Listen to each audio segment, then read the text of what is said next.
India trade promotion organisation के regional manager Mrs Romila Roy ji से मैं ये आग्रह करूंगा कि इस विषय पे वो अपनी बात रखें।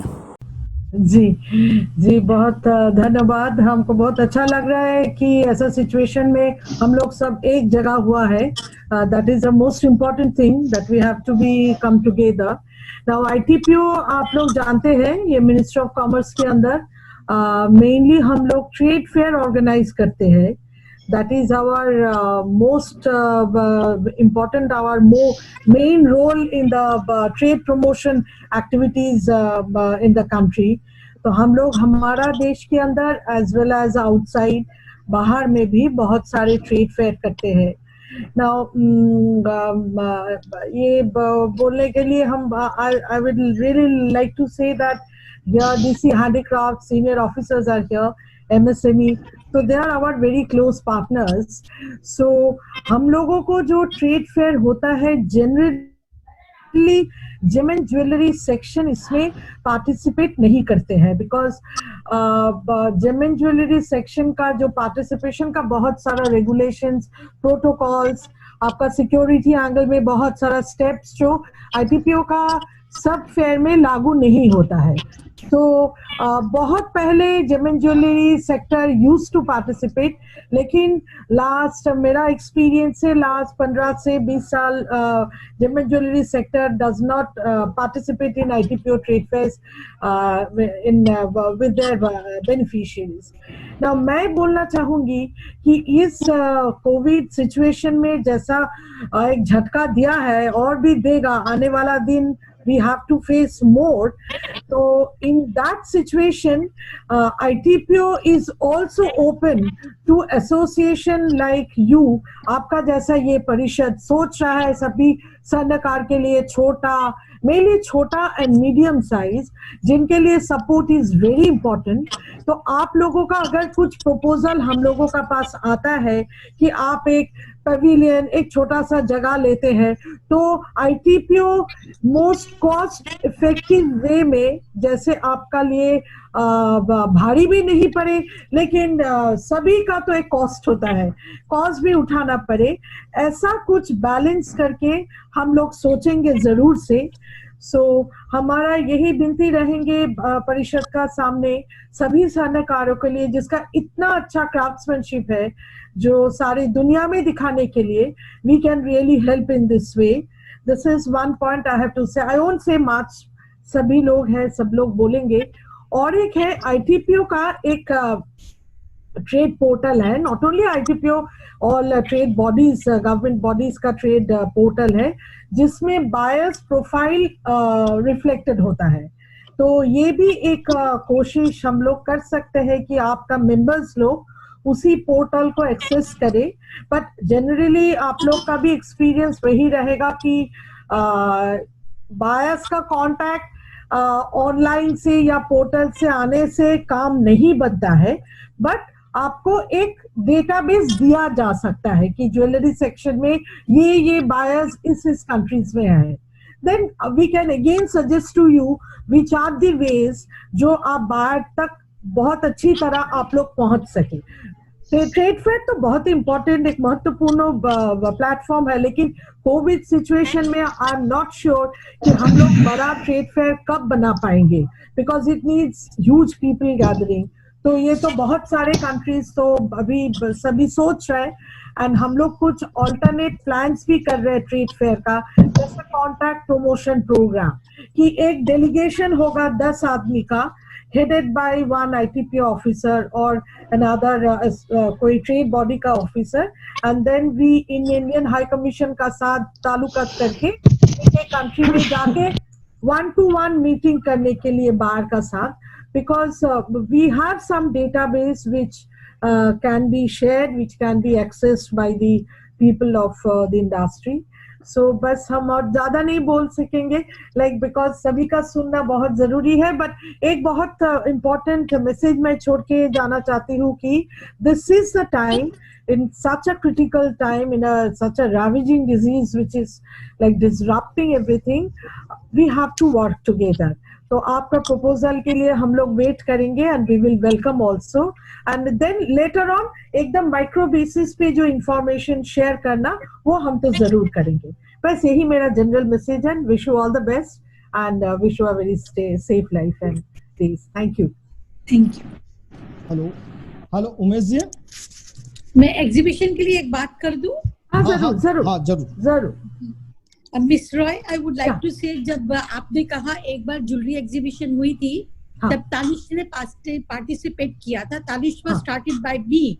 आई हैड द अच्छा. First store, I was part of that exhibition okay with जेमिन ज्वेलरी, आपके साथ की थी।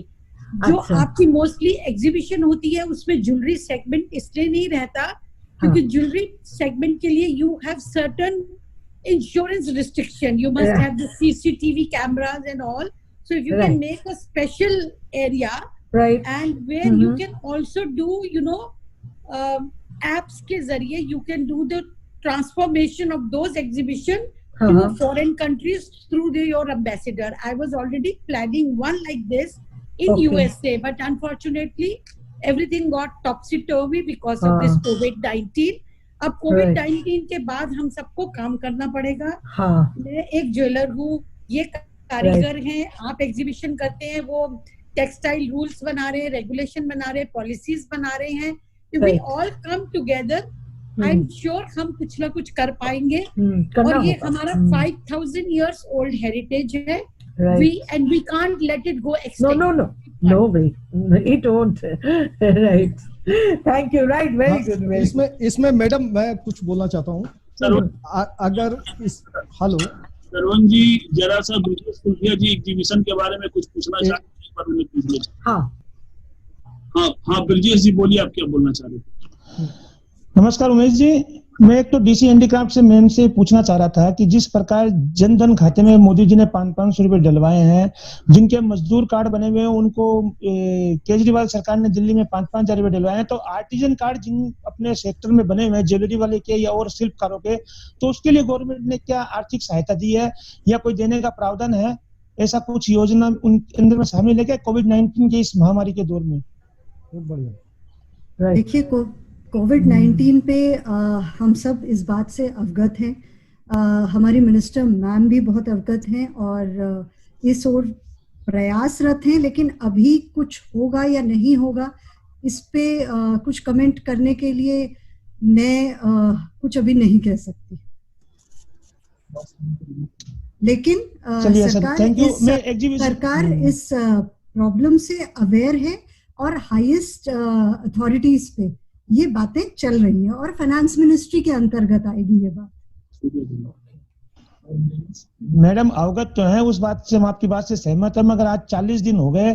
40 दिन में हम स्वर्णकारों की गति ऐसी हो रखी है कि ना हम आर्टिजन होके कुछ लाभ ले पा रहे हैं, ना हमारे पास उद्योग आधार होने के बाद में लाभ ले पा रहे हैं, ना हम अच्छी अच्छी संस्थाओं के साथ जुड़ने के बाद में कुछ लाभ ले पा रहे हैं।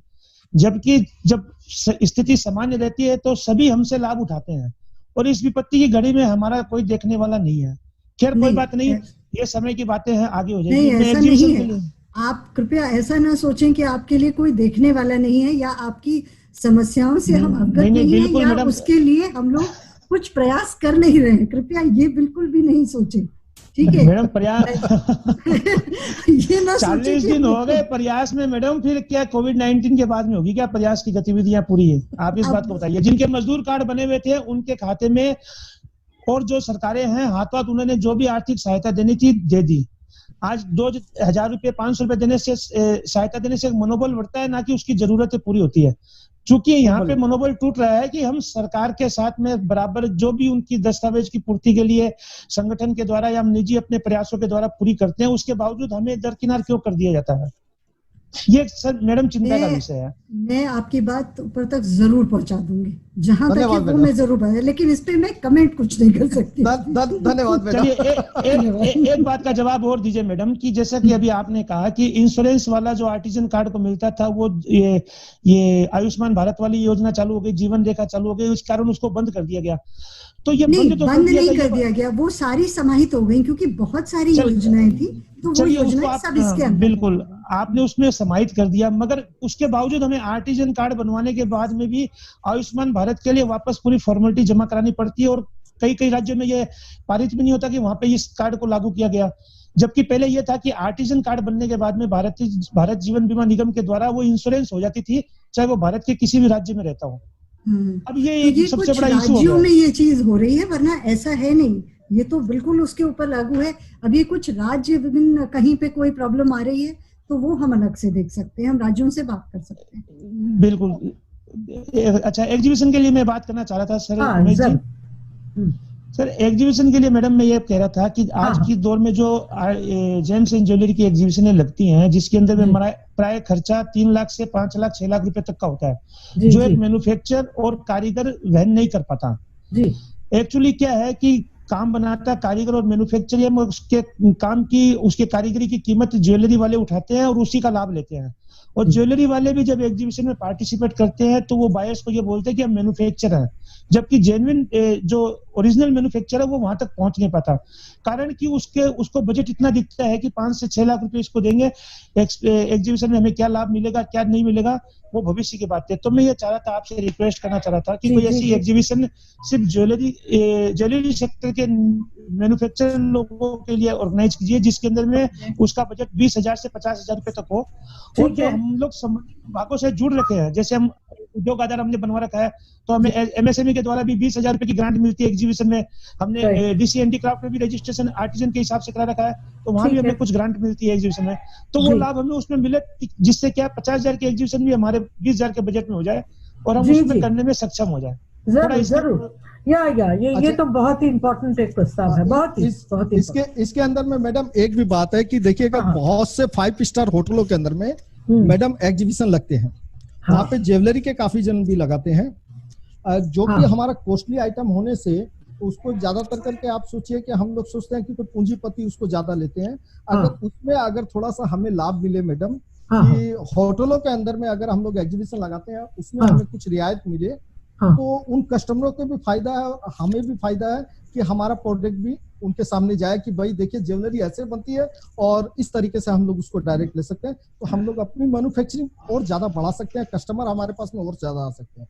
आप बोल रहे हैं कि डायरेक्ट रिटेल सेल जो बोल रहे हैं, हाँ, जनरल कस्टमर भी आ जाए। हाँ, कहने का मतलब मैडम, अगर हम होटलों के एग्जीबिशनों में ज्यादा अगर भाग लेते हैं तो हमें ज्यादा खर्चा नहीं आएगा। जितने भी देखिए एग्जैक्टली 5 स्टार जितनी भी होटलें हैं वो साल में 2 बार 3 बार 4 बार एग्जीबिशन लगाती है। जी जितनी भी 5 स्टार होटलें हैं, ज्वेलरी भी रहते हैं और अदर्स भी आइटम रहते हैं, उसमें अगर ज्वेलरी को थोड़ा सा बढ़ावा दिया जाए, आपकी तरफ से कुछ कदम उठाए जाए, तो हो सकता है हमें आगे जाके इसका बहुत ज्यादा बेनिफिट मिले। हाँ जरूर, ये हम लोग तो अभी सोचेंगे ही, और जैसा आप लोगों का साथ इंटरेक्शन का जो स्कोप आया है, ये तो हम जरूर कलकत्ता में ही एक jewellery fair, gem and jewellery and आपका साथ मिलके we can really start in a small way पहले, फिर then we can see later on. पर ये मेरा एक प्लान में आ गया ऑलरेडी। मैं एक जानकारी और दे देता हूँ आप लोग को, अगर बात चली है तब हम लोग एक कोडिन ये आपके कोरोना के पहले हमने मैडम से बात की थी, स्मृति रानी जी से, कि हम लोग एक ज्वेलरी का मतलब एग्जीबिशन लगा रहे हैं। तो मैडम ने कहा कि आप जरूर लगाइए, हमारी मिनिस्ट्री ऑफ टेक्सटाइल से आप कुछ स्टॉल है जो हम लोग ले लेंगे, उसके अंदर में आप एग्जीबिशन लगाइए, हमारी तरफ से जो भी बेनिफिट होगा आपको देंगे। तो मैंने कहा था मैडम से कि मैडम उसकी ओपनिंग करने आपको आना है। तो मैडम ने एकदम हमें श्योर कहा था कि आप तो शांतनु जी से बात कीजिएगा, हमारे सेक्रेटरी साहब है, वो एक समय देंगे, उस हिसाब से आप रखिएगा, मैं जरूर आऊंगी। ये आश्वासन मेरा तो हमारा चीफ गेस्ट फिक्स हो गया, चीफ गेस्ट का काम खत्म हो गया, बहुत अच्छा। हाँ, मेरा एक काम कम हो गया, ठीक है। अगर आप कदम बढ़ाते हैं मैडम, तो ये कि मैडम की तरफ से मैं ये आश्वासन पाया हुआ हूँ। ओके, आज मैडम भी सामने बैठी हैं, तो शायद हमारी सपोर्ट वो भी करेंगी।